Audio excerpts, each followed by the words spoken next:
আসসালামু আলাইকুম ওয়া রাহমাতুল্লাহি ওয়া বারাকাতুহু। নাহমাদুহু ওয়া নুসাল্লি আলা রাসূলিহিল কারীম, আম্মা বা'দ। কাছে এবং দূরে, দেশ এবং প্রবাস, যে যেখান থেকে আমাদেরকে দেখছেন, ৩৬ নিউজের বিশেষ অনুষ্ঠান আজকের তারাবি, আজকের তেলাওয়াতে আপনাদের সবাইকে স্বাগত জানাচ্ছি। প্রিয় দর্শক, আজকে আমরা ১৫তম সালাতুত তারাবি আদায় করব এবং আজকের তারাবিতে কোরআনুল কারীমের ১৮তম পারা তেলাওয়াত করা হবে। আজকের তেলাওয়াতকৃত অংশে দুইটি সূরা তেলাওয়াত করা হবে। একটি হলো সূরাতুল মুমিনুন, আরেকটি হলো সূরাতুন নূর। প্রিয় দর্শক, সূরাতুল মুমিনিন এটা কোরআনুল কারীমের ২৩ নম্বর সূরা। এর মধ্যে ১১৮টি আয়াত রয়েছে এবং ৬টি রুকু রয়েছে। এই সূরার মধ্যে আল্লাহ রাব্বুল আলামিন বেশ কিছু গুরুত্বপূর্ণ বিষয় নিয়ে আলোচনা করেছেন। যেমন এই সূরার শুরুতেই মুমিনদের ৭টি গুরুত্বপূর্ণ গুণ নিয়ে আলোচনা করা হয়েছে। এমনিভাবে মুমিনদের উপরে এবং সকল মানুষের উপরে আল্লাহ তাআলার যে অনুগ্রহ এবং দয়া রয়েছে, নিয়ামত রয়েছে, সেগুলো নিয়ে আলোচনা করা হয়েছে।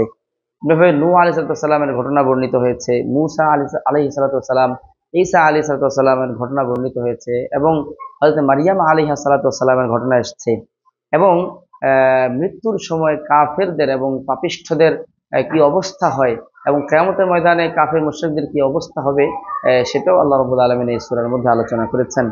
এবং এই সূরার মধ্যে আরেকটি বিষয় এসেছে, সেটা হলো কাফেরদের সাথে জাহান্নামে আল্লাহ তাআলার কথোপকথন, কিছু সংলাপ নিয়ে আলোচনা হয়েছে। প্রিয় দর্শক, এই সূরার শুরুতে আল্লাহ রাব্বুল আলামিন মুমিনদের জন্য এমন ৭টি গুণের কথা বললেন যে এই ৭টি গুণ যদি মুমিনদের মধ্যে থাকে তাহলে তারা জান্নাতুল ফিরদাউসের মালিক হয়ে যাবে। আল্লাহ রাব্বুল আলামিন বলতেছেন ১ নম্বর আয়াত থেকে শুরু করে, ক্বাদ আফলাহাল মুমিনুন। আল্লাহ বললেন যে মুমিনরা সফল হয়ে গিয়েছে, মুমিনরা সফল কাম। কোন মুমিনরা সফল কাম, সেই মুমিনদের ডিসক্রিপশন, সেই মুমিনদের বিবরণ আল্লাহ তাআলা পরের আয়াতগুলোর মধ্যে দিলেন। আল্লাহ বললেন যে এই মুমিনদের মধ্যে রয়েছে আল্লাযীনা হুম ফি সালাতিহিম খাশিউন, যারা তাদের নামাজের মধ্যে খুশু অবলম্বন করে, খুশুর সাথে নামাজ আদায় করে। এবং তাদের আরেকটি গুণ হলো ওয়াল্লাযীনা হুম আনিল লাগবি মুরিদুন, যারা অনর্থক কার্যক্রম থেকে, অনর্থক কাজ থেকে তারা বিরত থাকে, অনর্থক কথা এবং কাজ থেকে যারা নিজেদেরকে দূরে রাখে। ৪ নম্বর আল্লাহ বললেন যে ওয়াল্লাযীনা হুম লিযাকাতি ফাইলুন, এবং যারা তাদের সম্পদ থেকে যাকাত আদায় করে থাকে। কেউ কেউ এই আয়াতের তাফসিরে বলেছেন এবং যারা নিজেদের পরিশুদ্ধির জন্য চেষ্টা করে থাকে। ৫ নম্বরে আল্লাহ তাআলা বললেন যে ওয়াল্লাযীনা হুম লিফুরুজিহিম হাফিযুন, যারা তাদের লজ্জাস্থানকে হেফাজত করে, অপাত্রে ব্যবহার করে না। ইল্লা আলা আজওয়াজিহিম আও মা মালাকাত ঈমানুহুম ফাইন্নাহুম গায়রু মালুমিন, তবে তারা তাদের লজ্জাস্থান ব্যবহার করে তাদের স্ত্রীদের সাথেই এবং তাদের দাসীদের সাথেই। যদি এই জায়গায় তারা ব্যবহার করে তাহলে তাদের উপর কোনো তিরস্কার আসবে না।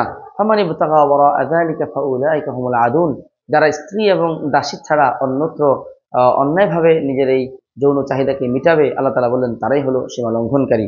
এরপরে ৬ নম্বরে আল্লাহ তাআলা বললেন যে ওয়াল্লাযীনা হুম লিআমানাতিহিম ওয়া আহদিহিম রাউন, যারা তাদের আমানতগুলোকে হেফাজত করে, আমানতের খেয়ানত করে না।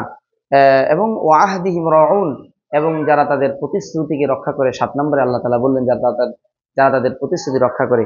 ৮ নম্বরে আল্লাহ তাআলা বললেন ওয়াল্লাযীনা হুম আলা সালাওয়াতিহিম ইউহাফিজুন, যারা তাদের নামাজকে হেফাজত করে, মানে যারা সময় অনুযায়ী নামাজ আদায় করে, নামাজের ব্যাপারে অবহেলা করে না। এই ৮টি গুণ যে সকল মুমিনদের মধ্যে থাকবে, আল্লাহ তাআলা তাদের ব্যাপারে সুসংবাদ দিলেন যে উলাইকা হুমুল ওয়ারিসুন, তারাই হবে মালিক, আমি তাদেরকে মালিকানা দান করব। আল্লাযীনা ইয়ারিসুনাল ফিরদাউস, আমি তাদেরকে জান্নাতুল ফিরদাউসের মালিকানা দান করব। আল্লাহ রাব্বুল আলামিন আমাদের সবাইকে মুমিনদের জন্য বর্ণিত এই ৮টি গুণের উপরে শতভাগ ওঠার তৌফিক দান করেন। দর্শক, এরপরে আল্লাহ রাব্বুল আলামিন এই সূরার ৬০ এবং ৬১ নম্বর আয়াতের মধ্যে আল্লাহর প্রিয় বান্দাদের আরো কিছু গুণাবলী নিয়ে আলোচনা করলেন। ধারাবাহিকভাবে আলোচনা করতে করতে আল্লাহ তাআলা তাদের একটি বিশেষ গুণের কথা বললেন যে ওয়াল্লাযীনা ইউতুনা মা আতাউ, আল্লাহর প্রিয় বান্দা তারা যারা আল্লাহ তাআলার হুকুমগুলো পালন করে এবং দুনিয়াতে আল্লাহ তাআলার সন্তুষ্টির জন্য কাজ করে। ওয়া কুলুবুহুম ওয়াজিলা, এমত অবস্থায় যে তাদের অন্তরের মধ্যে ভয় থাকে, তাদের অন্তরের মধ্যে ভীতি কাজ করে। আন্নাহুম ইলা রাব্বিহিম রাজিউন, সবসময় তাদের অন্তরের মধ্যে এই ভয়টা কাজ করে যে তারা অচিরেই তাদের রবের কাছে ফিরে যাবে। তাদের রবের কাছে যাবার পরে তাদের এই আমলগুলো তাদের রবের কাছে স্বীকৃতি পাবে কিনা, কবুল হবে কিনা, এই বিষয়টি তাদের অন্তরের মধ্যে সবসময় ভয় হিসেবে কাজ করে। আল্লাহ তাআলা তাদের প্রশংসা করলেন। আল্লাহ বললেন যে যারা এমন, উলাইকা ইউসারিউনা ফিল খায়রাত, তারা তো প্রতিনিয়ত কল্যাণের মধ্যে প্রতিযোগিতা চালাচ্ছে, ওয়াহুম লাহা সাবিকুন, এবং তারা সেখানে বিজয়ী হবে ইনশাআল্লাহ। প্রিয় দর্শক, এরপরে আল্লাহ রাব্বুল আলামিন এই সূরার 87 থেকে 86 থেকে 89 নং আয়াত পর্যন্ত আল্লাহ রাব্বুল আলামিন কাফেরদেরকে কয়েকটি প্রশ্ন করলেন এবং তাদেরকে সেই প্রশ্নের জবাবের ভিত্তিতে তাদেরকে কিছু নির্দেশনা দিলেন। আল্লাহ তাআলা বললেন যে কুল মার রাব্বুস সামাওয়াতি সাবঈ ওয়া রাব্বুল আরশিল আযীম, হে নবী আপনি কাফেরদেরকে জিজ্ঞাসা করুন তারা যে আল্লাহকে বাদ দিয়ে মূর্তির এবং দেবদেবীর পূজায় লিপ্ত হচ্ছে, আপনি তাদেরকে জিজ্ঞাসা করুন তো 7 আসমানের মালিক কে এবং মহান আরশ আজিমের মালিক কে। সায়াকুলুনা লিল্লাহ, আপনি যদি তাদেরকে এই প্রশ্ন করেন তাহলে তারা অবশ্যই জবাবে বলবে যে আল্লাহই হলেন 7 আসমানের মালিক। কুল আফালা তাত্তাকুন, আপনি তাদেরকে বলে দিন যে তাহলে কি তোমরা শিরক থেকে বাঁচবে না।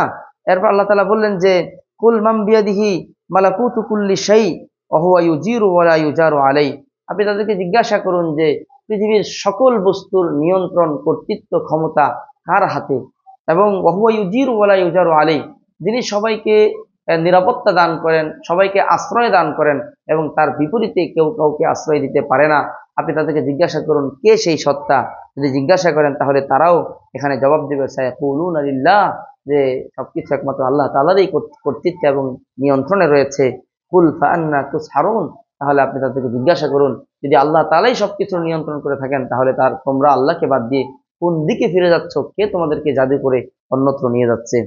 প্রিয় দর্শক, এরপরে আল্লাহ রাব্বুল আলামিন মৃত্যুর সময় কাফেরদের কি অবস্থা হবে, তারা কি কি আকাঙ্ক্ষা ব্যক্ত করে, সেই বিষয়টি আল্লাহ তাআলা তুলে ধরলেন এই সূরার 98 এবং 99 নম্বর আয়াতের মধ্যে।